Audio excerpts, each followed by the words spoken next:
Hello my friends, I'm Rich Larson and I'm the IRC Tire Guy. Today I want to go in depth for all the beginner riders that are ready to approach their first obstacles. Now I definitely recommend getting those fundamental skills dialed. A lot of the breakdowns we've done can be considered more advanced techniques, although we have done a 10-part progression series that you can follow along with for your fundamental approach. The full playlist can be seen right here. Again, I recommend getting those fundamentals dialed. Once you feel like you're ready with your fundamentals, the urge to ride more technical terrain and begin your focus on obstacles should be at its peak. The goal with this video is to build a solid base and understanding of how to practice your obstacle approach. This video is intended to lay out a few techniques to work on first, then put them all together as you try your first obstacles. So let's get into it. A main piece of your obstacle approach is going to be body position. This is also where I see mistakes and a struggle to change those bad habits. So let's talk proper body position first. Let's look at what's called ready position. This is the best position to be in when approaching an obstacle, or really whenever we have our speed established and we're moving. This is that centered position, ready to move in any direction. Now, as you can see, we have a straight back. My head, shoulders, and hips are all in line. This hinged position allows for maximum movement and reaction. With our elbows up, we stay on the balls of our feet, pulling our knees behind our toes. When maximizing this position properly, I believe most will feel a slight tension in their hamstrings. The truth is, you need to be flexible to properly ride a motorcycle. I look for this tension to signal I'm engaging my glutes and holding a neutral spine. That tension there means we've pulled our hips back. We are ready to move with the machine. So from this ready position, I recommend learning to move back and forth with acceleration and deceleration. Again, I'll tie this all in to how we properly approach an obstacle, but just stick with me. The understanding of movement in front of the acceleration forces of the machine is key in our body position approach. We are moving first preemptively. The counteraction of weight is initiated from our hips. From that ready position, notice the drive forward. I stand through the pegs, but my hips remain in a hinged position. I say that because there's a key piece to this acceleration movement. We don't drive forward with our knees. It's actually the opposite. A movement forward with our knees is a mistake I mostly see from beginners. The majority of time as a beginner, we don't want to go knees over toes. Although in my opinion, there is a time and a place for that knees over toes position, and we'll talk more on that in a later episode. For now, stick with this position. The knees pull back, my heels drop, and we really lead with our head. All this has to happen before we come onto the throttle fully. Adversely, if we come onto the throttle while our hips are back in the ready position, the acceleration forces are translated into your arms. We need to begin that leading movement first, taking action with our body, then our application of power delivery. Once we are forward and attacking with acceleration, we prepare for deceleration. This is our maximized hips back position. Again, we must move first via our hips way over the rear fender, then apply front and rear brakes together. I've mentioned this before, but there should be minimal forces being exerted through your hands and arms. The practice and application of this movement is an energy saver, especially if you're struggling with arm pump. You can check our full breakdown on these techniques right here.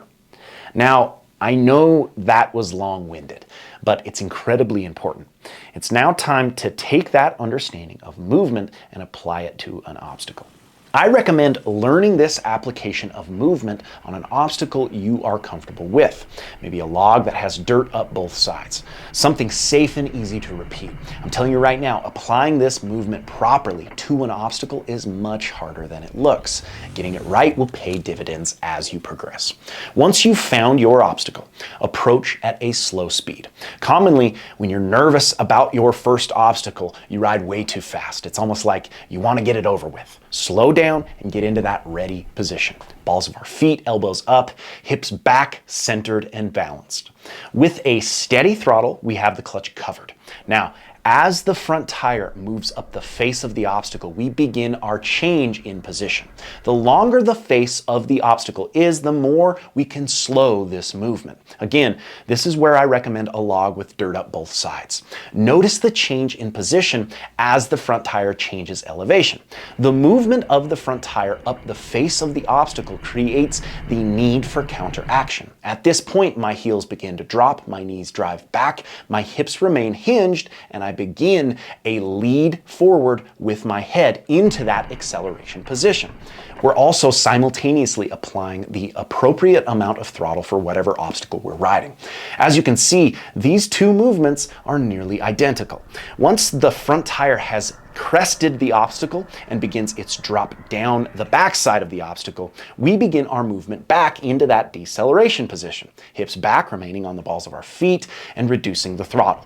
This back and forth position and movement is required when approaching the majority of obstacles. As a beginner, mastering this movement early will pay dividends later. Now, commonly, the question is asked, why such a forward position? I can see why this seems counterintuitive. If we are all the way forward, it seems the rear tire is now lacking traction, and the movement forward into the obstacle may seem like an unnecessary maximization of front suspension compression. Simply put, the reason we are forward is to leave room for counteraction back. The tendency or impulse for most riders is to move back over the rear tire when hitting an obstacle. The reason this doesn't work is our weight in our hips is back over the rear tire. As the rear tire drives into the obstacle, we can't move any further back as the front tire drops after the obstacle. This is why being forward at the crest or top of the obstacle allows us movement back to counteract the machine. When you see riders holding their weight back into the obstacle, as the front tire drops, we see a full extension with their arms, almost like their shoulders are getting ripped out of their sockets. Simply put, as the front tire moves up, we move forward. As the front tire drops, we move back. Another question I hear is, when there isn't dirt up the face of the obstacle, would you be hitting it the same way? The answer is yes. If you notice, when I apply this same understanding of movement to a double blip, we see an initiation back with our hips as we execute the clutch up technique. As the front tire drives into the obstacle, we see a movement to that same forward acceleration position. Think of the clutch up segment of the double blip to be the same as the front tire rolling up a dirt-filled face of the same obstacle. The movement forward is still present for the eventual counteraction back over the rear tire for the dropping front tire. The beauty of distilling these techniques down into smaller pieces is the relation to and understanding of how each of these bite-sized chunks are present in everything you do on a motorcycle. Fundamental techniques create good habits and the ability to progress as a rider. I love breaking this stuff down for that reason. Practicing this simple movement over and over will create good habits when it matters on the trail. I hope you enjoyed the breakdown, and if you're enjoying the channel, make sure to like, comment, and subscribe, as well as follow us on Instagram at IRC Moto and my personal Instagram page at RichLarson511. And until next time, keep shredding.